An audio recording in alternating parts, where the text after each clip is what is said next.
Welcome to our quarterly presentation, speaker presentation. We call it Secrets of the Past. My name is Dave Rucker. I'm your Yamhill County Historical Society president. And this looks like a pretty good crowd. Am I right? Yeah, I'd love to see this. Nice work. I guess the agenda of tonight, we will have our speaker. If you can hold on to your questions till after the presentation, that tends to be our format. Keep the flow going. Like if you were to ask a question right now of me, there goes my whole format. Then I don't know what I'm doing and I just have to stop and give up. So we wait until the end for questions and answers. And after the presentation, we will have books for sale and signed. So that's a rare treat that we get right here at the museum. That should be our agenda. Also in there, if you would please put your cell phones on silent, mute, vibrate, that sort of thing. That'll also keep the presentation flowing nicely. Let's see what's on page 2.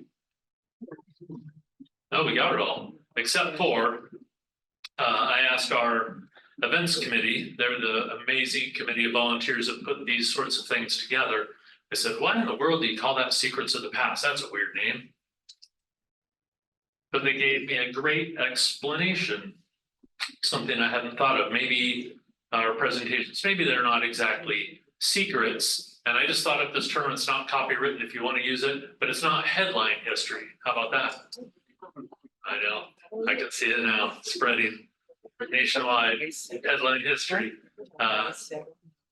We get presenters in here who present on things that maybe weren't in our high school textbooks. Maybe it's hard information to find. Maybe it's inaccurate information to find. And we really, really enjoy that. Part of our mission, ideally, is to have an accurate Yamhill County history out there.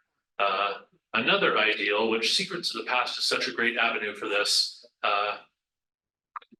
Our mission is to share Yamhill County history, and not just my family history, but all family history throughout the county, all people's history throughout the county. So again, Secrets of the Past. And our presenters, especially tonight, do an amazing job of that. I've been handed this information. Ideally, this is historically accurate. Eat my words. Our presenter tonight is David G. Lewis, PhD. He's a member of the Confederated Tribes of Grand Ronde, a descendant of the Tacoma, I hope I got that right, Chinook, Molalla, and Santiam Kalapuya peoples of Western Oregon. He's engaged in research on the tribal histories of Northwest coastal peoples, specializing in the Western Oregon tribes. David served as the director of the Southwest Oregon Project Collection at the U of O and was the culture department manager of the Grand Ronde tribe for 8 years. He has a PhD in anthropology from the University of Oregon and teaches full-time in anthropology and Native studies at OSU.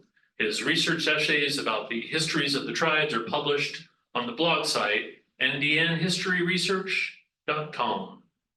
And about the book, the name of the book that we have for sale and for signing is Tribal Histories of the Willamette Valley. This is about the book, if you don't know this already. The Willamette Valley is rich with history. Its riverbanks, forests, and mountains, home to the tribes of the Kalapuya, Chinook, Molalla, and more for thousands of years. The history has been largely unrecorded, incomplete, poorly researched, or partially told.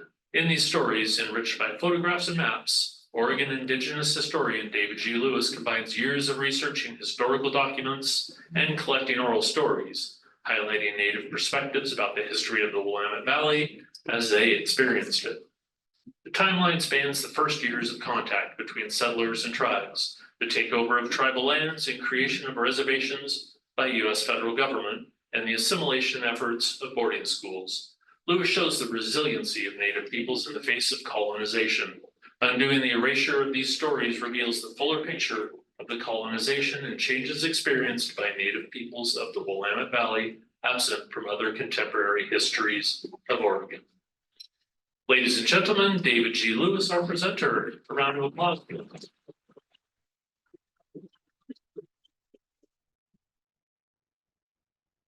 Thanks, David. Easy to remember. So yeah, here's the book. Glad to see you all of you. Almost can't see all of you here. There must be over 100 people here, like 150. Anybody guess? 1,200. Yeah, we should do a drawing, like guess how many people there are. You get a part of people. But yeah, these are fun. I've been doing a lot of these. I had 8 of them last year. The book sold out in 3 weeks. And then they've done 2 more printings since then. I'm in the midst of the second printing, and they've already seen sort of massive, sales on Amazon and stuff. So that's a thing. It's a new thing for me. Be something like, I guess you call that a best-selling author. And over again, small pond. So yeah, so I'll first talk about the book and kind of the contents of the book and my impressions of why I did the book. Then I have a longer presentation about taking some of the subjects in the book a little bit further into some more studies I'm doing right now, more environmental type studies and types of stuff. So let me start there. Just a little bit of information about the book is $25. So I'm taking cash and I use Venmo. So I can give you my Venmo ID and you can use it on your phone. It's pretty easy to do. For people that have all their references, I'll take a check. So I don't know, but yeah, that's how I'm selling them. I only have 30 copies, so maybe you guys need to fight it out or something. I don't know. Hopefully one copy per family right now, and later on you get something else. So we're gonna have to ration a little bit. I do have bookmarks for those that don't get a copy and just want to settle for bookmarks. I'm not sure that's gonna help. Anyway, but yeah, one of those things. All right, the problems of success, right? Pushing all those problems. All right, so here's how the book's laid out. Pretty much the chapters are kind of go historically. I sometimes go over the same subjects over and over again from different perspectives on either epidemiology or population studies or treaties or reservation. Sometimes the subjects come back around upon each other. So you may think you're reading about the same thing again, but you're reading from a different perspective. And then I address in this book, because my blog site has a lot more on it, it has like 500 essays for all of Western Oregon. I don't do all that, otherwise it would be like 1,000 pages or something. Instead, I do mostly the Kalapuyans, the Molalla, and the Clackamas of the valley, because those are the main tribal peoples of the Willamette Valley and of this place.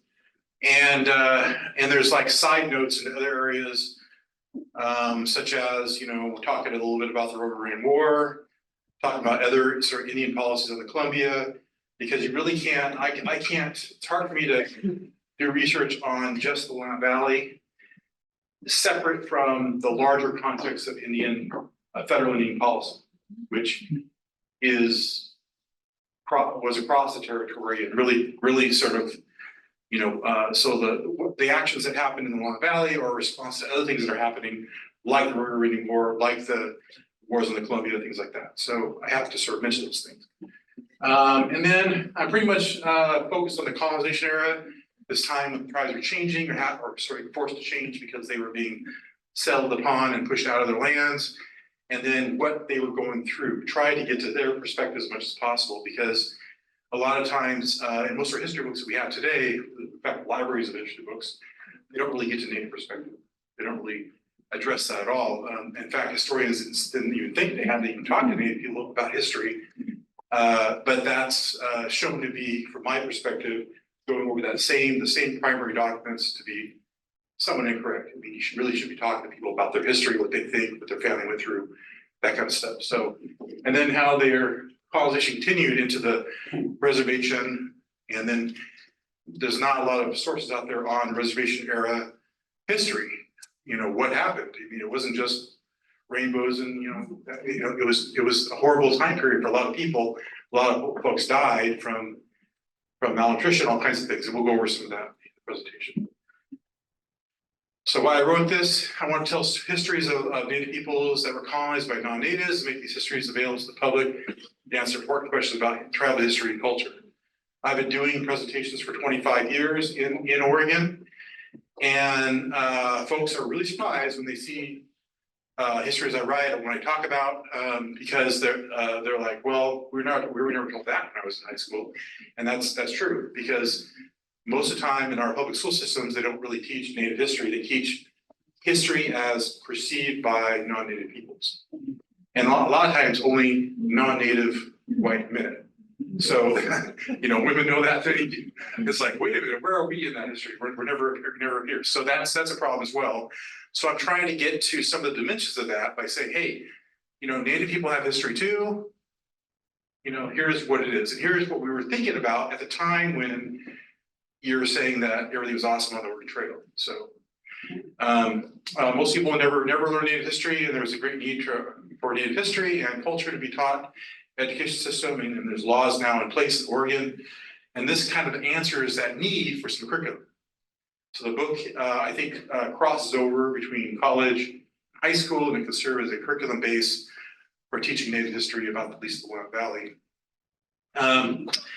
And our Native history is a little context, explain why we've been minimized in American society for generations. So our stories have been minimized, and really it's only the last like 30 or maybe 40 years that we start to see this somewhat change, where Native peoples and Native stories and Native culture begins to look like it's more important to society than it ever was. So that's a thing.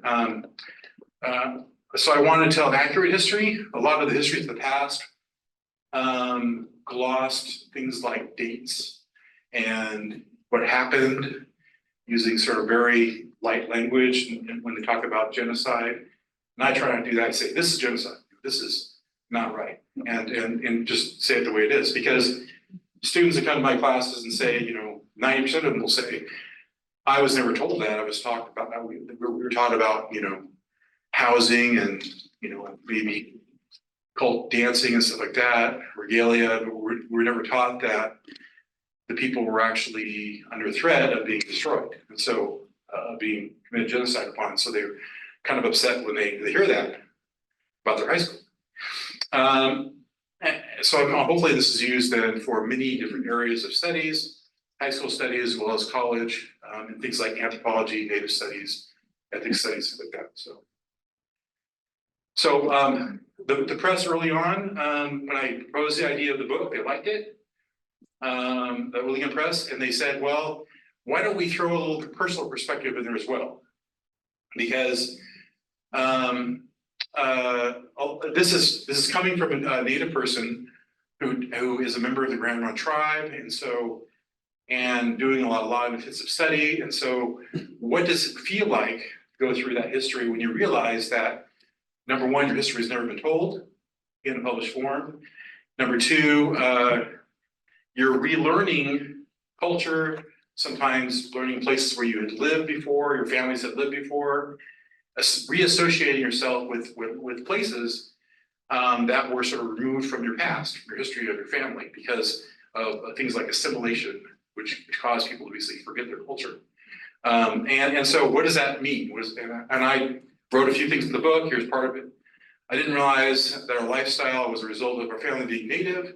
There was no inherited wealth in the family at all. We had desperately to a small 1/4 acre piece of property acquired the GI Bill because we had nothing else. The irony is that our property in Salem was in the original Santiam Kalapuya territory, one of the tribes I'm descended from. Yet we struggled to maintain a normal life only a few generations after our lands were taken away. So I didn't realize that until literally I'm in my 30s or 40s, realizing that where I grew up was Santiam territory, and I'm Santiam, but we basically hardly could make it there as just as a regular family in Oregon. So our people have been in Oregon for more than 10,000 years and will have well off the land, yet in a short period of time, in the 1850s, we lost all of our rights, future wealth for generations to come. At some level, we tend to relive the loss with each new generation. So I talk about decline of the tribes. What does this mean? The malaria epidemics caused the greatest change in tribal cultures. Tribal life was changed and many tribes collapsed. Previously powerful tribes disappeared. New confederations rose, and the immigrants from neighboring tribes of the United States filled empty spaces. Still, the remaining powerful tribes maintain their claims to their traditional territories, and these are reflected in the treaties of the 1850s. Early American settlers recorded the decline through letters and journals. Anthropologists recorded the remaining vastly changed tribal cultures that were quickly disappearing and further decline on the reservations due to settler-borne stresses. So it really wasn't until 30 years after the tribes were already on the reservation that anthropologists began studying the tribes and asking about their culture and their languages. And this was almost too late for many of them. By that time, many languages are already going extinct. And many people were basically dealing with memory culture. They've been told by their grandparents something, and they're trying to pass it on through anthropologists. And anthropology is a very young science at that time. Wasn't really a science yet. It was basically folklore studies, mythology studies, sometimes naturalist studies. They call it ethnographic studies or ethnologies. And so they really hadn't figured out how to do anthropology. And it's been taking the last 100 years of devising new techniques, how to collect data, our perspectives on data, how to interpret it all, how to write it down, what the power systems are in place there, to really figure out how anthropology is supposed to work. And we're kind of in some of the middle area of that. But in the early period, there wasn't a lot of the net for collecting native culture was very wide. They missed a lot. And so we don't really have a ton of information about some tribes. Like I can't tell you what a Kalapuya house was like, because nobody collected information about what a Kalapuya house looked like, or how it was made, or what it was made out of, or anything. We just have some impressions by some explorers. So, there's lots of spaces like that in our culture. Don't ask me what a Kalapuya house is like. I was going to ask you that, right? Just to be funny. Okay, so settlers have their history of changes in the land, and it's not just people; it's also the environment as well. So settlement caused sort of colonization of the land too. So settlement of the Oregon Territory changed the environment for Native peoples. As the valley flora changed and native plants eliminated, starvation among the Kalapuyans, who depended on the annual harvesting of these plants for the regular seasonal rounds, was significant. When settlers arrived in the region, they were encroaching and claiming tribal lands as their own. They hunted out the game and plowed and fenced the prairies. These are primary resourceful areas where the tribes dug roots, gathered wild grains and berries, and hunted. The settlers were farming, ranching, fencing land caused changes that made life hard for the tribes. Plowing fields destroyed natural food crops like camas, yampa, and livestock like hogs rooted out tubers and roots, while cattle caused erosion. I'll get more into the environmental stuff in my later presentation here, but let me continue. So there's all these really interesting accounts in federal letters. And I went through a lot of federal correspondence, years of that. Lots of interesting quotes. Many people stated they did not want to get what they promised. The many stories of promises of the federal government to the tribes are always related to what the tribes were promised to induce them to move to the reservation. The treaties included promises of food, housing, and services, but in the final year, when the Indian agents were trying to get the tribes to physically remove, the agents made additional verbal promises. Many of these promises were not documented in the treaties, but were stated during meetings of the tribes. These promises being part of the oral history record of the tribes are passed through tribal descendants to the present. So we have lots of stuff about this. We have one tribe I don't really address much in the book is the Coos, and they have actual stories of having encounters with Joel Palmer, the Indian agent at the time. He promised them that the federal government would buy the land, they would have a good life on the reservation, have plenty of food, housing, all this stuff. But he was fired within a year of making that promise. And the treaty they wrote at that time, when he was making those promises, never got ratified. So none of that, his promises that he made verbally or even on paper, were carried forward, yet the tribes continued to carry forward year after year. And I found accounts from the 1870s and 1930s and 1970s, people saying, hey, you know, Joel Palmer promised us this stuff, so, and we carry this story forward every generation since the past, and so we deserve to have our rights, we deserve to get paid for our land, and that has carried forward to them being restored in the 1980s and then getting some land back in the present era. So that's just one story, and there's several of these like this. There's promises to the Molalla, there's promises to the Kalapuya, there's promises to the Tillamook. Over and over again, this was a theme. On the Rhino Reservation for 20 years, the tribe was not given land to farm, food or adequate services like healthcare. Many people died in the first few years, never seeing the promises fulfilled.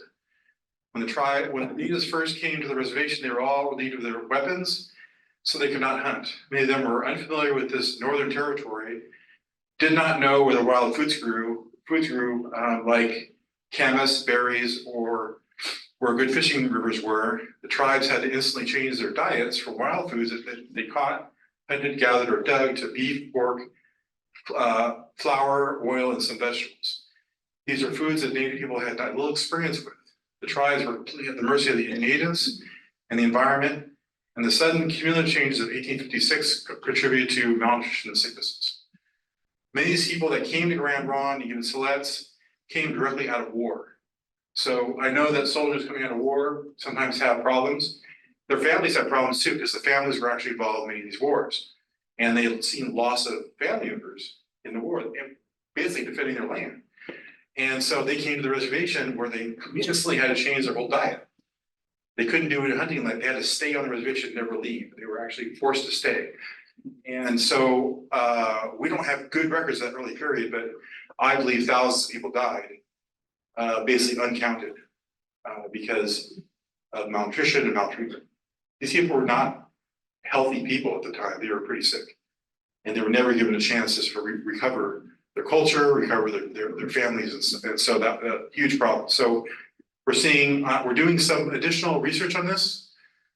We have another book we're working on called Kalapuyans of Western Oregon, and I have one of the best scholars in the area, Robert Boyd, continuing his epidemiology thesis into the reservation.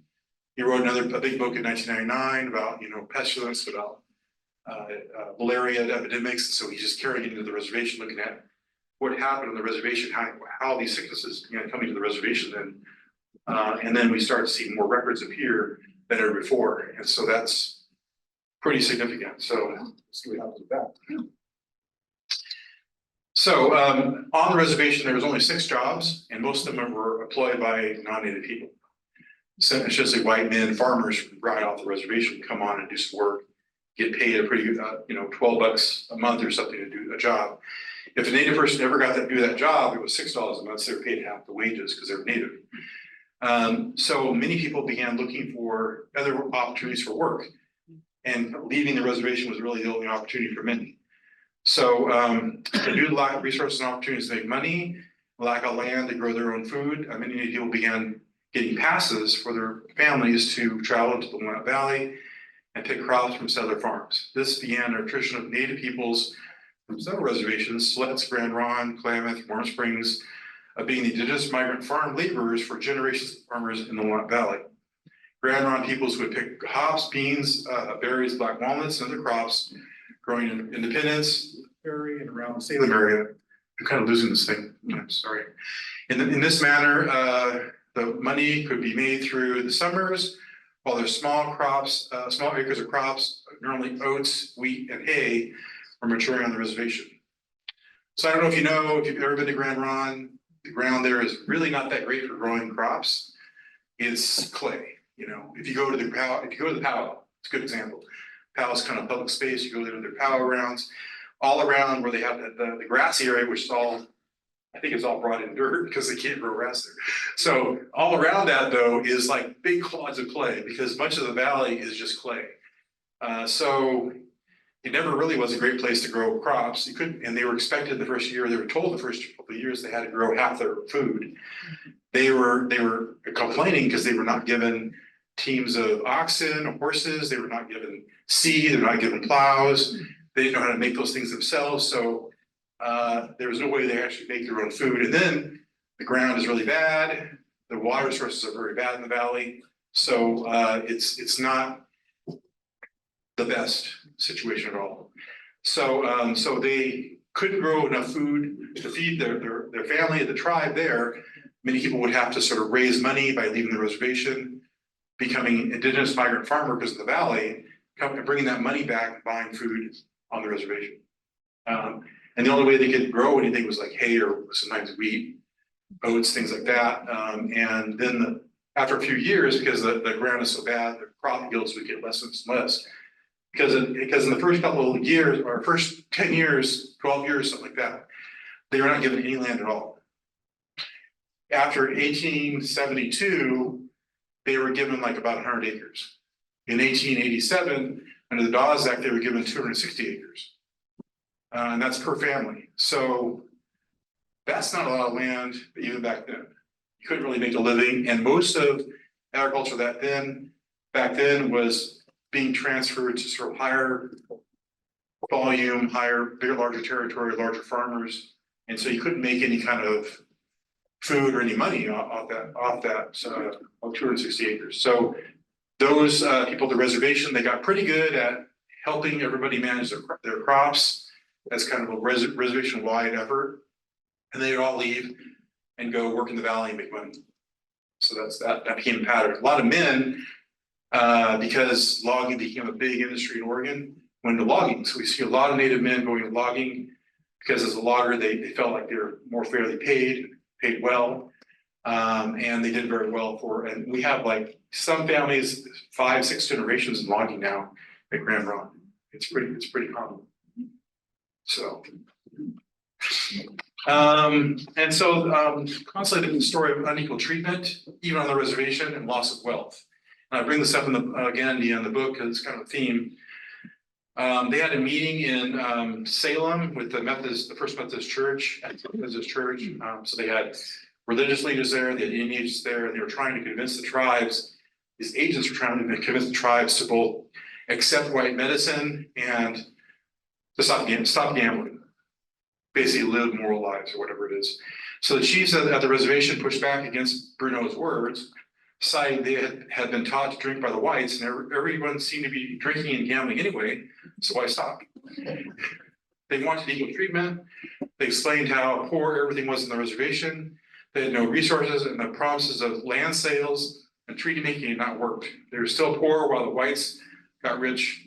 They revealed that the white Indian agents were not following the laws. The United States is not perfectly following their agreements and the treaties, giving allotments and funding for the needs of the reservation.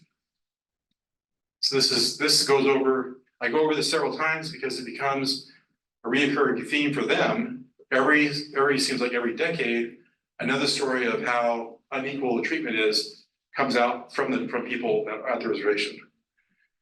So here's another one, 1872, Chief Louis Nevesank and the other chiefs at the reservation signed a petition they sent to President Ulysses S. Grant. We have now been on the reservation 16 years. In that time, I've seen poor white men come here as officers and stay a few years and go away rich, while I and all my people have always been growing poor.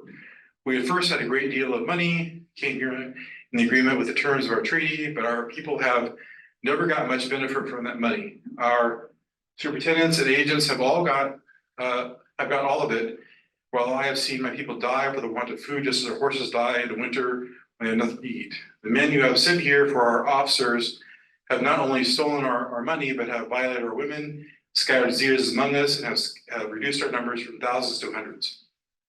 So when the first population of people from Grand Ron was sort of settled, there was about 1,200 people. By 1900, there was about 400 left, and 400. So it wasn't all from people just dying off. Some of it was people just leaving because it was a horrible place to live. But there you go. That's what happened. By the time of termination happens in the 1950s, they were able to get about 900 something names on the termination roll. So definitely wasn't full house. So part of my process is sort of rewriting history, fixing it, if you will. One of the things I talk to my students about is, if you read history books about Native peoples and they're not written with the perspectives of Native peoples involved, you're only getting perhaps a quarter of the history at the most, because they're missing the perspectives of all the other people, like women and Native people. So, it's no possible way that the historians had all their history, so you're only getting a small portion of that pie. So growing up in the Willamette Valley and later in researching Native peoples, Kalapuya peoples, there were a few hints from settler accounts that the Indians lived anywhere other than the reservations. Many sources address the treaties, rule the tribe to the reservations, and then our history ended. Alternate history, or history that I'm writing, shows that Native people, if they had homes on the reservations, had roles to play off reservation as laborers or symbols of American Indian spirit as they adapted to American society. History shows that many Native individuals accepted in their own terms the changing culture, learned to survive and adapt well while also finding ways to continue their culture and heritage. And these people, however, were exploited as for labor due to the lack of citizenship, the lack of protections and rights in society. So that's a lot of stuff. Unpack it as you will. People learn to adapt. A lot of people became very assimilated, adopted farmer lifestyles like they were told to do, adopted, when they went to boarding schools, they adopted carpentry or painting, or women became wives, things like that, because everything was tracked in that direction in the boarding school. So, and that's really the way it was.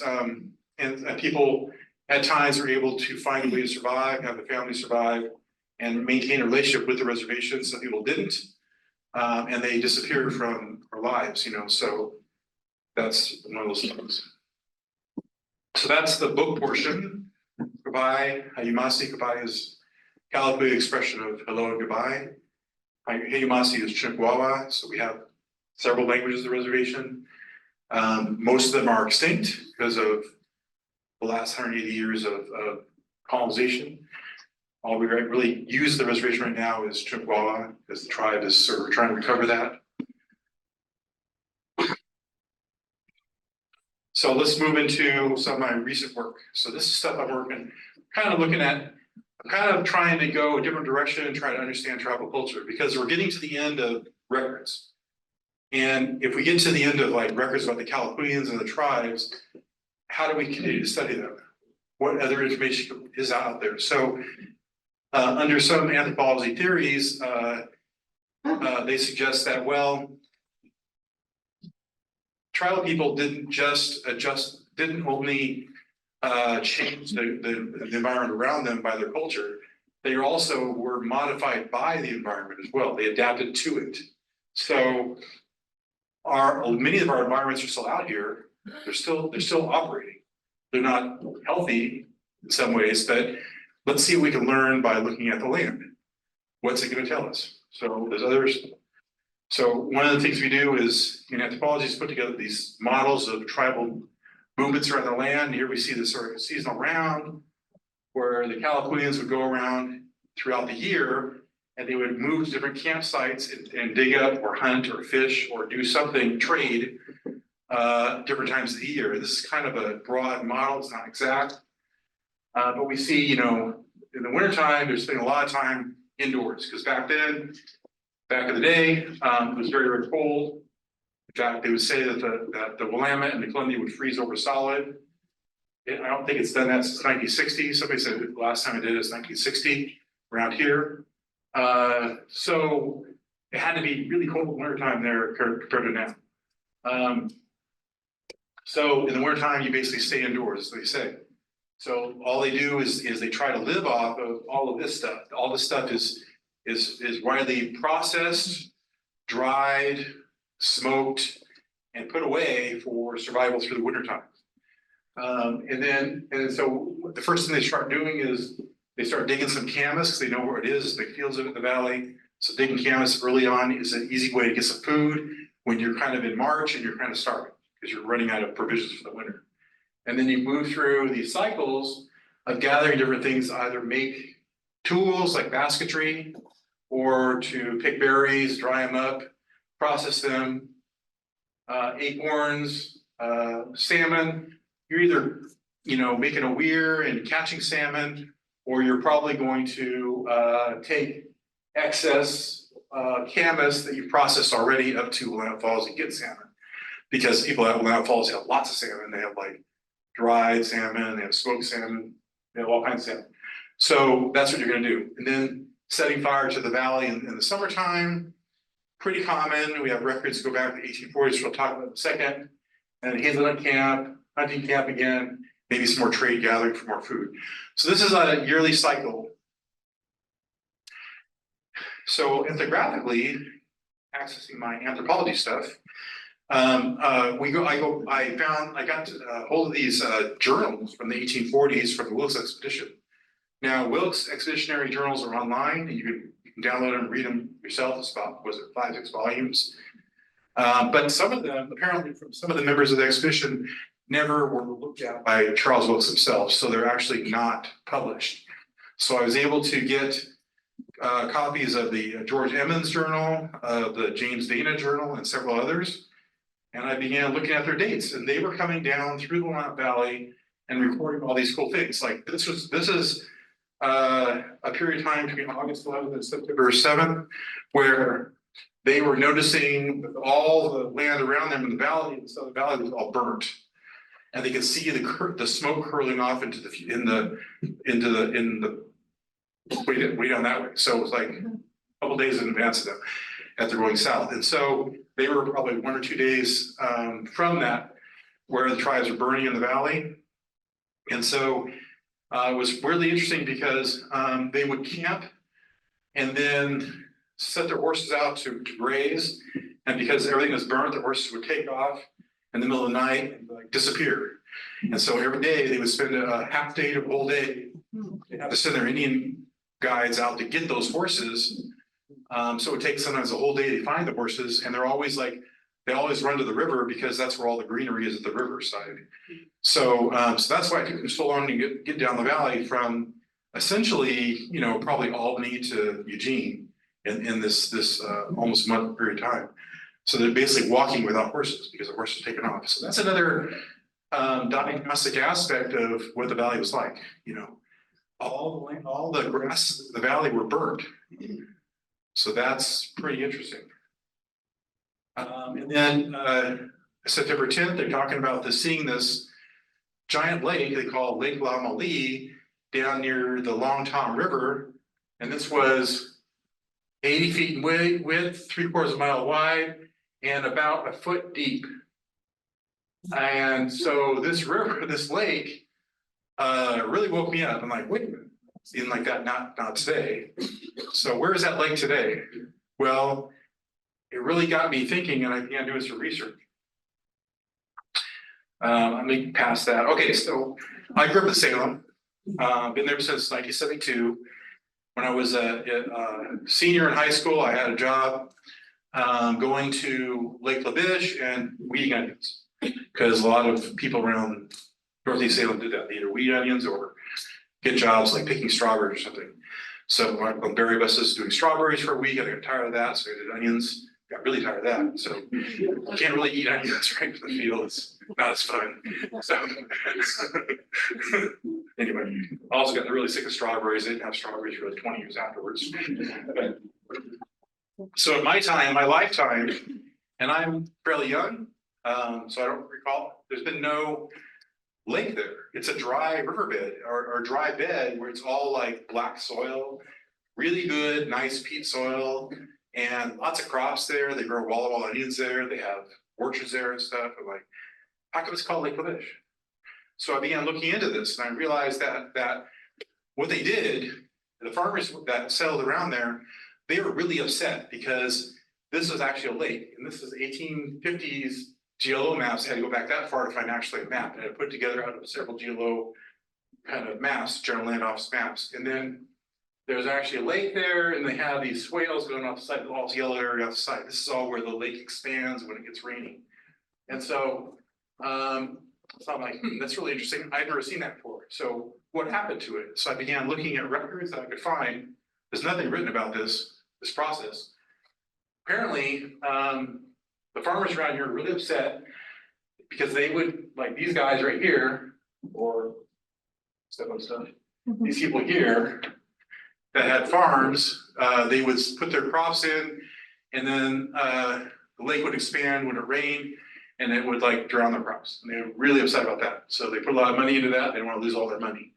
So they then attracted these rich land speculators from California, the Hayes family, these sort of two Hayes brothers. They are the inheritors of the Hayes fortune that comes out of San Jose Mercury News, Rutherford B. Hayes family, president.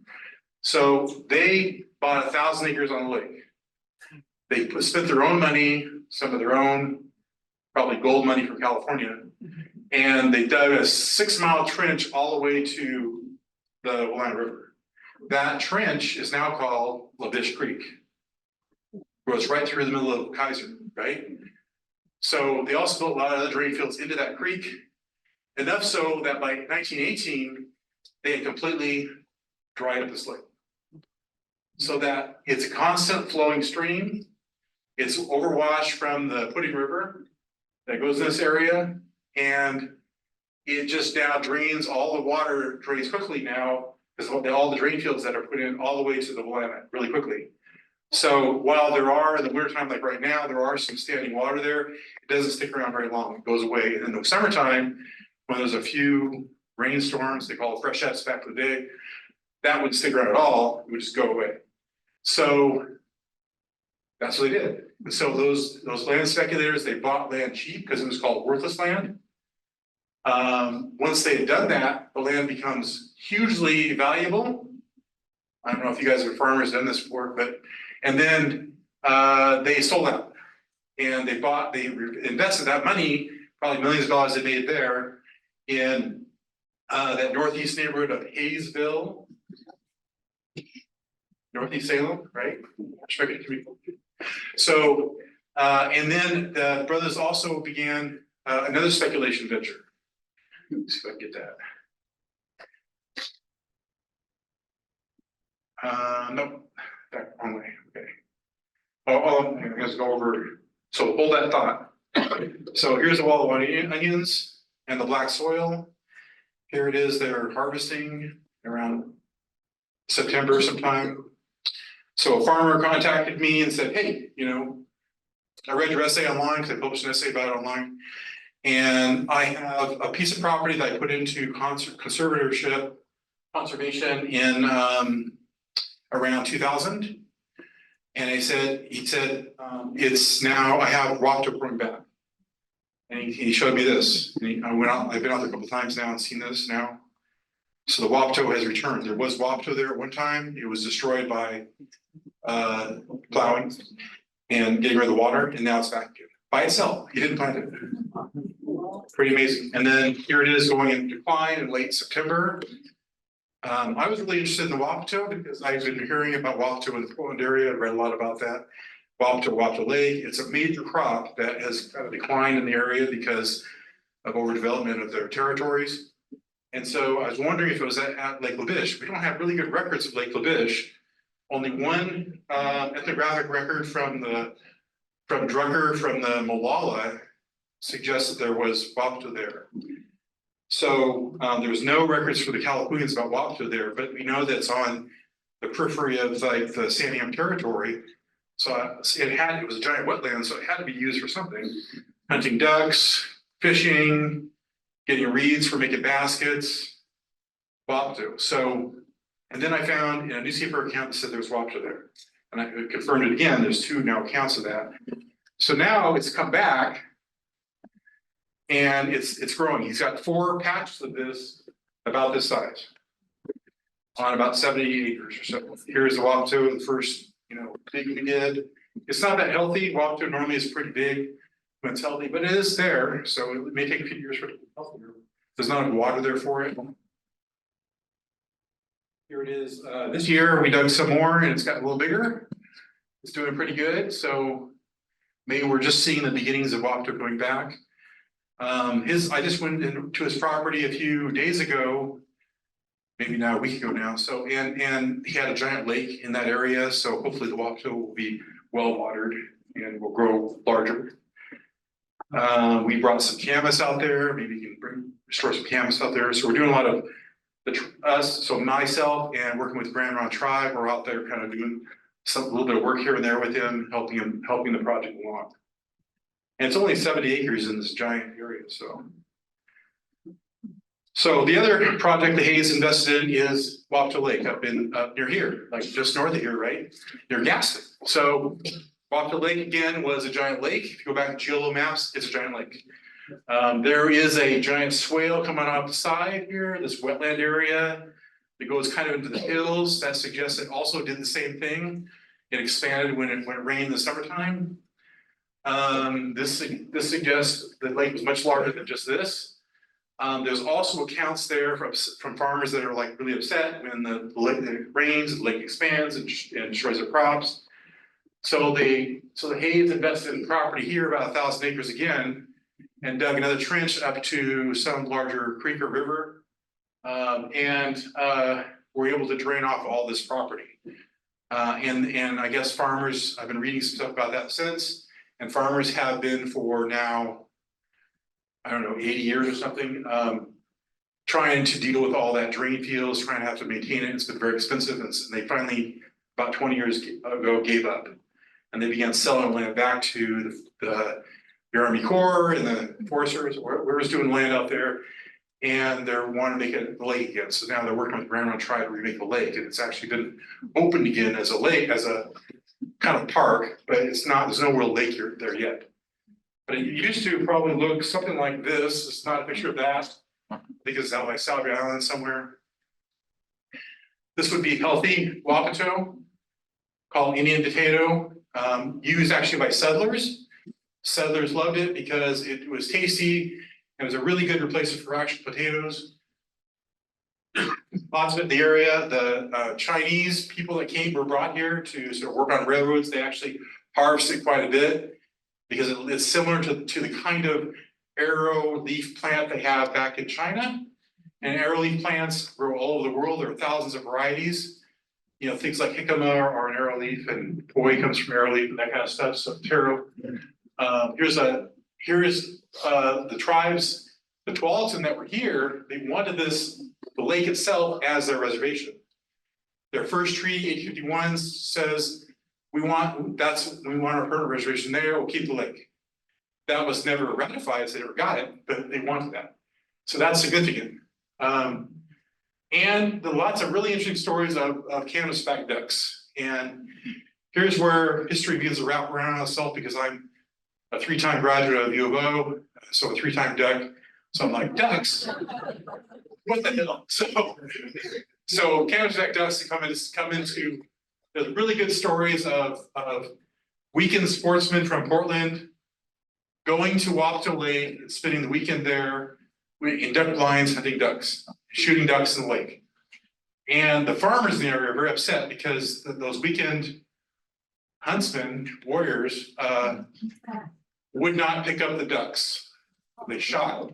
So the ducks would be rotting away in the lake the rest of the week. So that had to be kind of annoying. So eventually by 1935, Wapto Lake is drained by the Hayes brothers and the other farmers in the area. There's no more Wapto there. The ducks are gone. And this was not a few ducks. We're talking tens of thousands, if not millions of ducks came through. So that is something we don't see very much anymore, do we? We see maybe Canadian geese here and there, but tens of thousands of canvasback ducks, really. That's pretty amazing. I want to see it again, frankly. So hopefully we'll get some of that back. And then my own little projects at Minto Brown Island Park. I don't know if you've been there before. It's not too far away. So take a good walk over, like kind of the center of the park, called the farm field. There's a nice little swale of looks like a low part in the land where there's water here. And this is like juncus, the original plant that Kalapuyans used to make basketry, almost exclusively juncus. They had soft-sided basketry. So nice look. The Salem Parks will mow it probably around December or so, keep the field down. It comes back. Here we see early May. Their canvas is just coming in a couple years ago in this area where there's the juncus.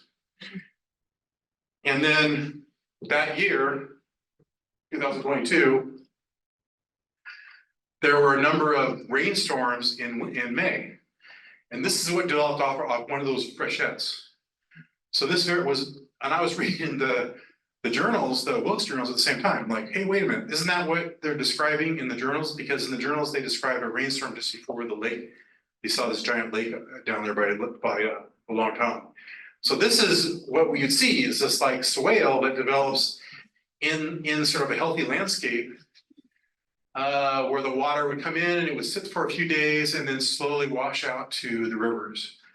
And if you think of the valley as being a big sponge, that's what it would do. It would begin to sort of fortify those aquifers and hold on to the water longer and slowly either drain off by hydration or by draining the rivers. Nowadays, because our fields have drain fields in them, a lot of them have drain fields in, where they put these like ceramic or now plastic pipes under the field, that water goes way faster just to keep the land arid and nice for farming. So, but in a normal environment, this is what it should look like regularly, like all year round, because when I was a kid, it rained all the time. Like I would predict any day of the week it could rain, even the summer. So nowadays we're kind of in a drier cycle. I don't know about you, but it's been very dry for me. And so a couple days later, boom, it's gone. Pretty cool, huh? And the canvas is great. Juncus is unaffected. And then later in the summer, giant canvas is blooming. It's at the tops of the field, really, really competitive for attention from bees. And you see, like, I don't know if you've watched canvas. I like to watch it all the time, so I'm kind of experts. But it starts blooming at the bottom and moves upwards, and so these are only about halfway up, so it still has 2 weeks to bloom. So pretty cool, huh? And then later in June, that guy is about 5 feet or more high. Pretty good, huh? Very competitive for attention. And all around it, there are canvas going to seed. And then later in the summer, it dries up and goes to seed. This is a part of my own sort of learning experience, teaching myself again how the land works, how these plants work, because that was taken away from my family with assimilation, with colonization.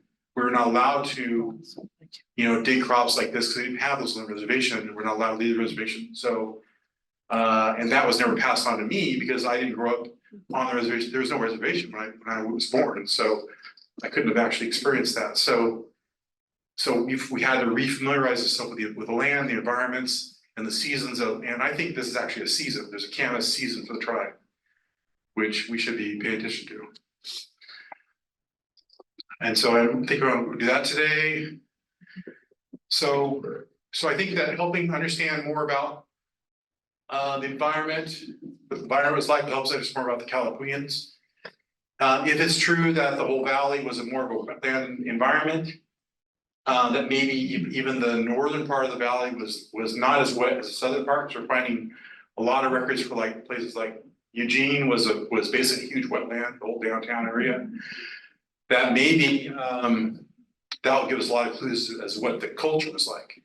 When I started to add water into the picture for the culture of the Kalapuyans, things like Kalapuya mounds began to make sense. Because the mounds are generally along riversides, like Long Tom, Kalapuya. I think there's some mounds up on some tributaries to the Tualatin. And if they are near or in a field that has camas, I personally wouldn't want to live or go out to that camas field a couple of weeks, take camas, process it, sitting in the low part of a field. I'd want to sort of build a mound, put my tent on top, so I would not wake up in water one morning. So it makes some of that stuff begins to make sense. You know, why you'd put a big mound in the middle of a prairie like that. Well, I mean, it's wet, so you don't want to live in the field. In fact, this summer, this research in Eugene and one of the stories I uncovered, which people kind of knew about but hadn't put it in context before, was that when Eugene Skinner went there and began picking out his cabin, there was 4 guys and he was one of them. The Kalapuyans that he met said, well, if you're going down here, don't put your property, don't put your cabin down there on the prairie, put it up here on the hill because it gets wet down there. And they were right. So he put it up on Skinner's Butte. And I didn't know how he knew it was Skinner's Butte. Anyway, so it was Skinner's Butte. And then he was safe from the water. He even found out several years later when he kind of ignored that advice when he was running cattle on the flatland and flooded out his cattle. So he learned it again. But the Kalapuyans knew that. There's all these aspects of Kalapuya culture that suggest they knew these things and they put their villages in, like you read in the book, in Salem, up in the South Hills, it goes uphill. They're not on the flatlands, right? They put villages off the riverside, not down on the riverside.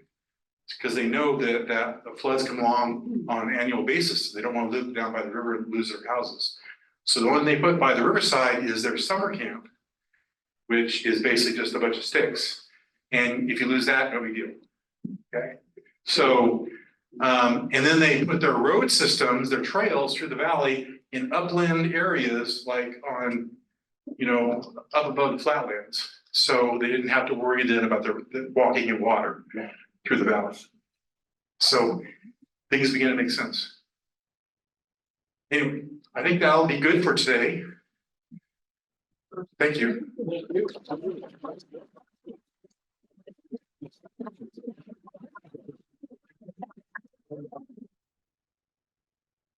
Any questions, all right? I will take questions, yes, sorry, questions. Give me the good ones. How does the process work? I know that we have to do that. But yeah, but it's better. But yeah, so they have acorns have things like tannins. Yeah, how do they process acorns? So or eat acorns? So your acorns have things called tannins that are kind of these poisons. And so what they have to do is they leach out the tannins. And I think around here they would put them in baskets in the river and let that river water wash over for about a week. No, well, they probably, yeah, they get the shell off, right? Right. So they let them wash out, let them leach out the tannins. Tribes in California have a different method where they actually grind them first and then they leach them afterwards. You know, there's different ways of doing it. Some tribes add limestone to it. Some tribes, I don't know, add ash to it or something. And then what we did here is we put it in the river and let the river water wash out the tannins.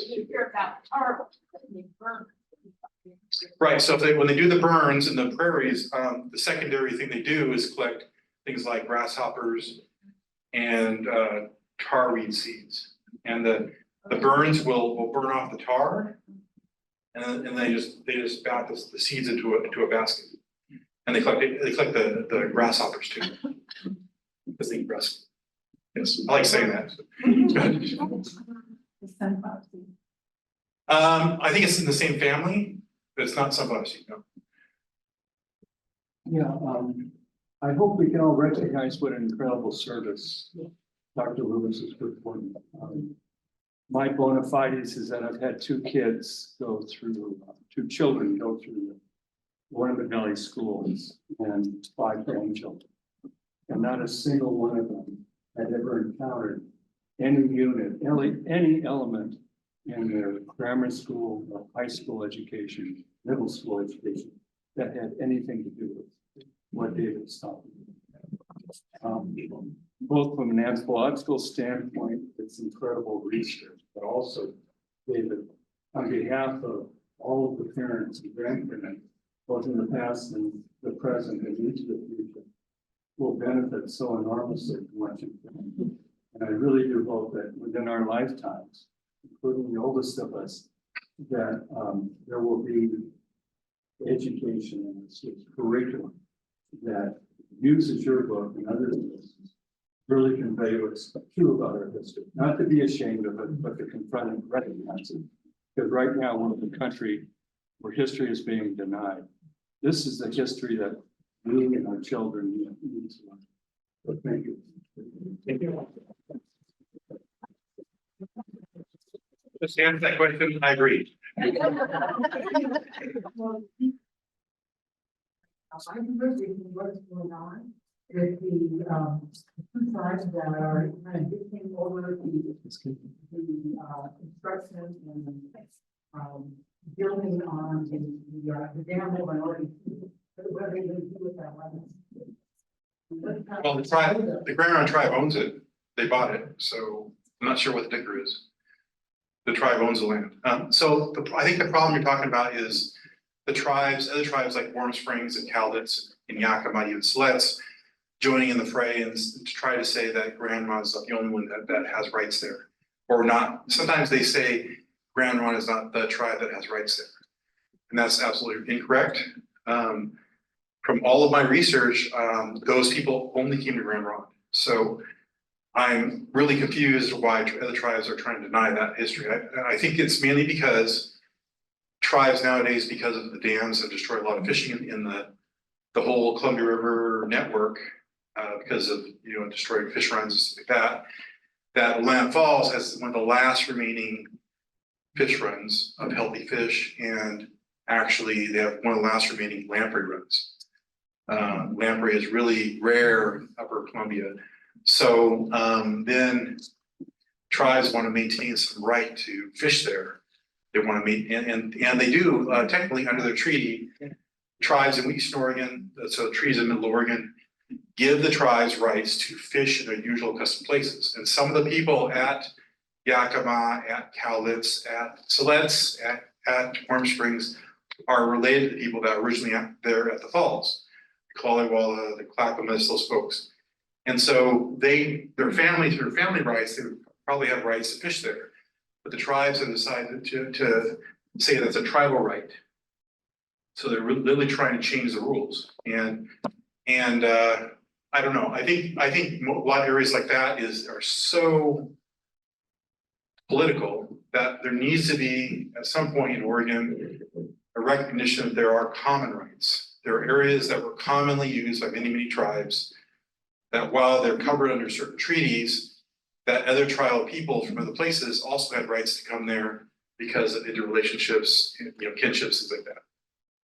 And until we get around to that kind of way of thinking, right now, the structure of the United States government enforcing tribes to accept constitutions, enforcing them to accept treaties as their claim to their sovereignty has placed us at odds with each other. That's a problem. So, I left Oregon, obviously, it came back. I'm not thinking about the Indigenous school in Salem. Is it still going on? Maui? Yeah. It's actually, yeah. Yes. Yeah, they still have Maui Indian school. Yeah, the tribes actually want to keep it open, have asked to keep it open because even though it has a problematic history, really problematic history, some of the reservation schools are very bad. And it draws kids from like the Southwest, from the Plains, from a pretty broad region. No, I'm. Right, there used to be a lot of Alaska Natives there too, and so it does serve a purpose for tribal youth in some areas where federal government has not really supported schooling systems very well. Some of the reservation schools are very bad, and some of the reservations are really poor to the point where there's lots of sort of drug abuse and stuff like that. So I've been talking to some tribal parents from these places. They said, well, we just had to get away because it was just too much. So we had to save our kids and get them out of that environment, put them in a boarding school instead. Are they like this? So are they teaching native languages? I think so. It's not hugely well attended, but I think they do teach native languages. It's mostly native teachers now, from what I understand. Yeah. Yeah. Right. Many years ago, some of the tribal members came up and interviewed my sister-in-law, my husband and I, and it was in the days when they did movies. So would you still have that? Friends with I a don't, lot of the tribal members. you have to let me know who did that, because I don't know who did that. So is it Grand Ron? Or- Yeah, it was through Grand Ron. Well, you have to contact Grand Ron. Even though I remember Grand Ron, I don't know what they have.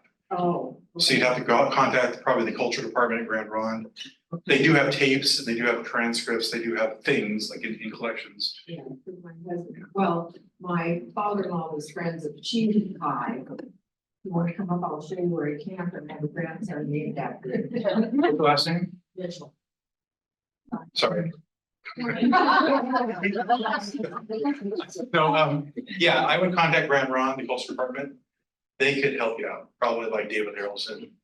I know, I'm telling everybody to contact David Harrelson, so he's gonna look. So. That's all I need to know. Yes. I'm wondering the origin of Willamette original, and does it have any environmental meaning? What's the meaning of Willamette? Well, from what I understand, it's associated with the original, with the Clackamas village that was kind of by the Clackamas River, the village of Willamette. So that's likely the most likely suspect for the name, well, Was it a tribe name a village name. or village name? And I don't know if they've done the etymology of, or looked at the meaning of that in tribal language. Most tribal village names are like, you know, the place by, I don't know, the river. Something like, place by, like Champoy is the place by Young. I was told that it meant the valley of the wet. Well, I've heard Valley of Sickness and I've heard Valley of Death, and you guys can fight each other. And... yeah. Curious about a piece of property off of Skyline Road in South Salem that Grand Ron purchased for the Petzl family. I was part of that project, yeah. Can you tell me the significance to that piece of property? Yeah, there was a big stone circle there. We bought it when I was director of the culture department at Grand Ron, and we bought it because there was this stone circle there of these stones that were stood about this high. And there was a painting by a certain amateur archaeologist that showed kind of what it looked like. And then the stones were taken by amateur anthropologists and other folks into collections. We found some at OSU, we found some at Willamette, we found some in people's garages, you know, we found all over the place. Because back in the day, nobody was there, they just took them. And I think that the tribe has been collecting those things back under the plan of turning back, making that stone circle back. And the assumption is that it's probably religious in nature.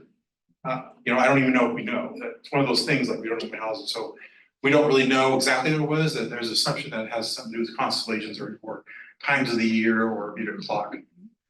Because it is a round thing. Yeah.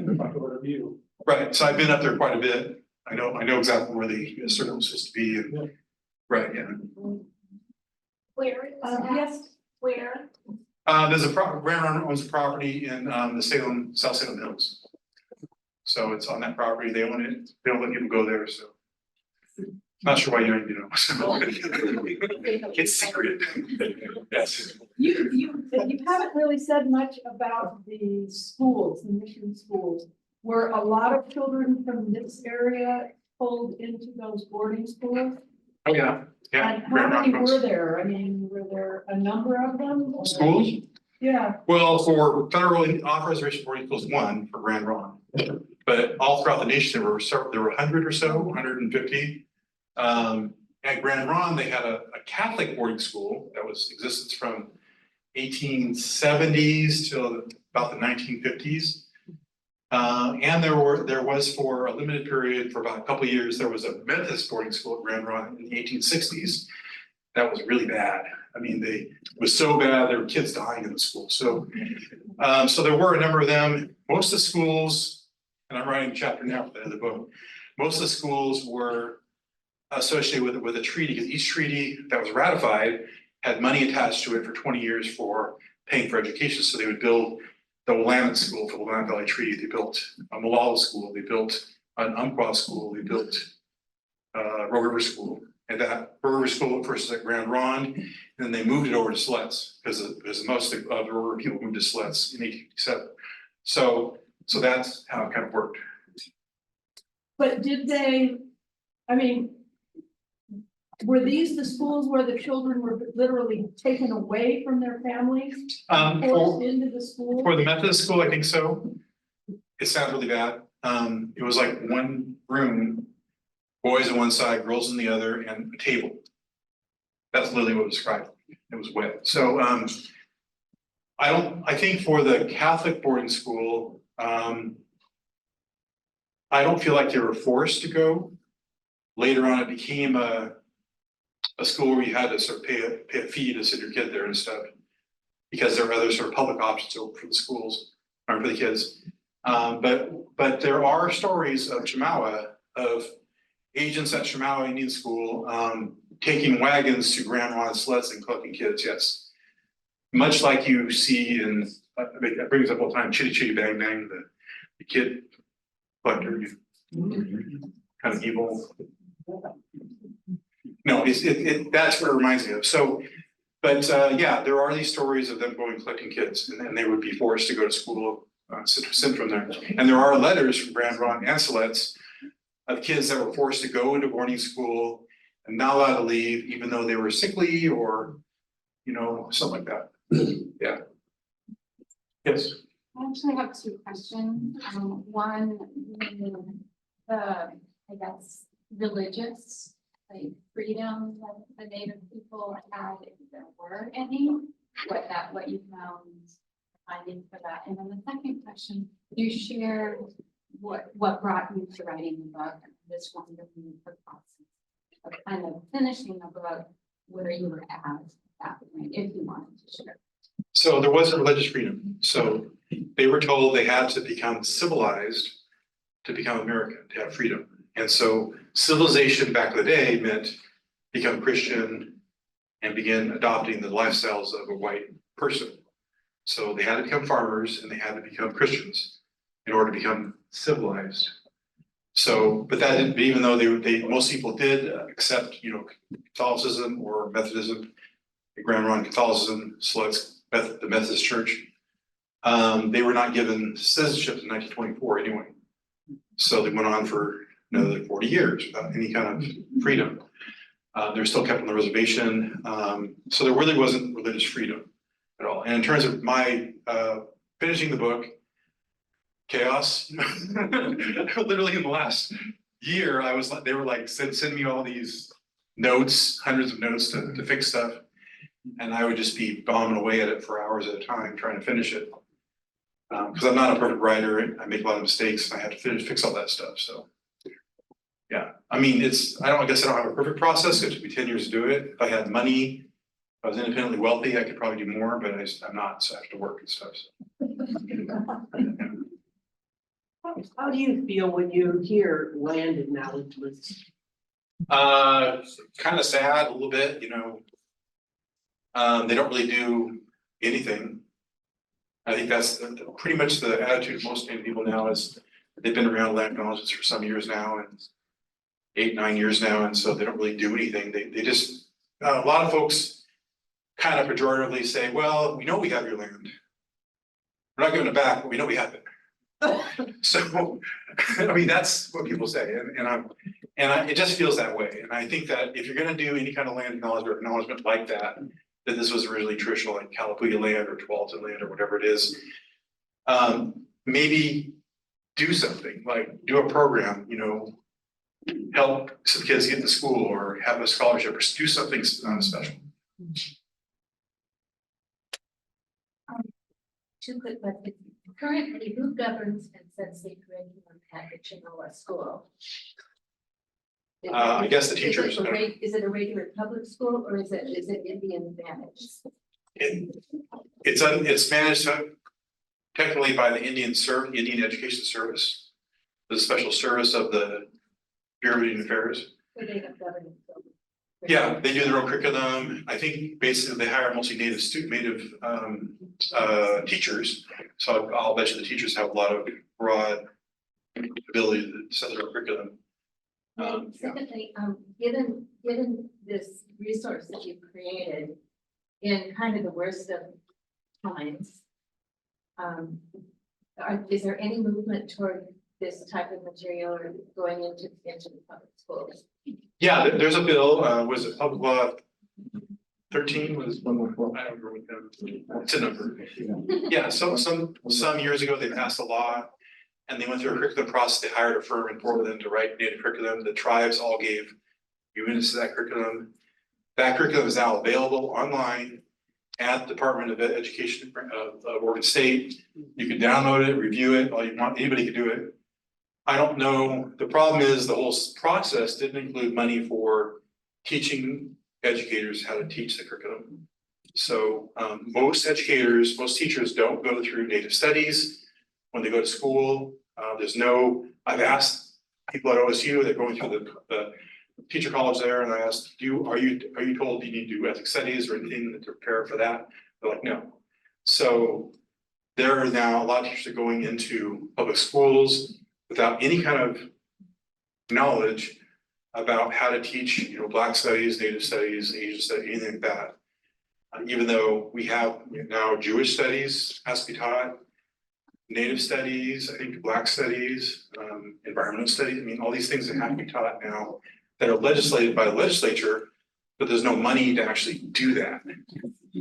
There's no process. So I think they try to do a process where they teach one teacher in each area how to do it, but that's not really a perfect process. Yeah, there was something in the back there. Yeah. I just wondered, is anybody actively working on bringing back the canvas backs? It sounds like a great idea in conjunction with your lakes. I don't know. Let's do it. Let's start a webpage. Bring back the canvas back. Linfields have one right now. Who does? Linfield. Nice. One back. For cameras? Or for the Westlands? Oh, yeah. Yeah. So when the people were being moved on to the Grand Round information, I just been here with them, some that came up and goes, then to the release. So some of them, we read that they came to the Grand Hill and then walked the Grand Round. Did you discover that? And I wondered, you live very close to there, I wondered if people got down by the lock. I write about it in the book because I just discovered in the last few years how that whole process worked. The Joel Palmer archive online has everything there in the invoices section. So you have to look into the invoices. It gets invoiced for all these movements of people. It all happened in between January and I guess April of 1856, moving all the people from their reserves in the valley to Grand Ronde. And many of them went through Dayton because Joel Palmer's Indian office was at his property on his Dayton property, which is Dayton. And so they were camped there for a couple days, fed there, counted, and then sent to the reservation in wagons. And that happened between basically January and yeah. Initially, there's a little over 2,000, but by 1857, they moved a bunch of people from the Rogue Rivers and the others over to Silet's agency because I don't know, they wanted to. I have a question. Okay, so you said there was a lot of Indians here and they put them on the Grand Round and they got malaria. So are there burial grounds? I see you have a graveyard over in Grand Round, but it looks fairly new and fairly small. And then I went to St. Peter's, the old Catholic graveyard that's up. I like going to graveyards, but I've never really seen any Indian names. Well, the Grand Round Cemetery is been around since about 1890. Okay. There's a book at OHS or Historical Society, which is the original graveyard book, cemetery book, that has the initial names of people that were buried there and stuff. So they started like a association and stuff. 1890 is around 1890, I think it was around 1890 they started, yeah. That's not real early. No. 1855 when they. No, there may have been some people buried in the Catholic graveyard, which is over by the church. I don't know. I mean, there is some question about why that was separated. My dad told me that he suspected that they didn't let the native people be buried in the Catholic graveyard. So like over the hill from the graveyard or something like that. And there's all this talk about people that died would be taken up into the woods and buried in the woods as a secret place. So families have their own secret sites somewhere on the reservation. A little more sense to me because. Yeah, but I don't know. This I don't know valley, for sure. there's little graveyards, like there's the lake, Yeah. there's the, you know, all. Yeah, I wouldn't quote me on that because I don't know for sure. Okay. I've just heard these sort of like backdoor rumors and stuff. We're not, we're not, This will be our last one. someone else in our party has it. I don't care who it is, whoever has the best question. That was Senate Bill 13.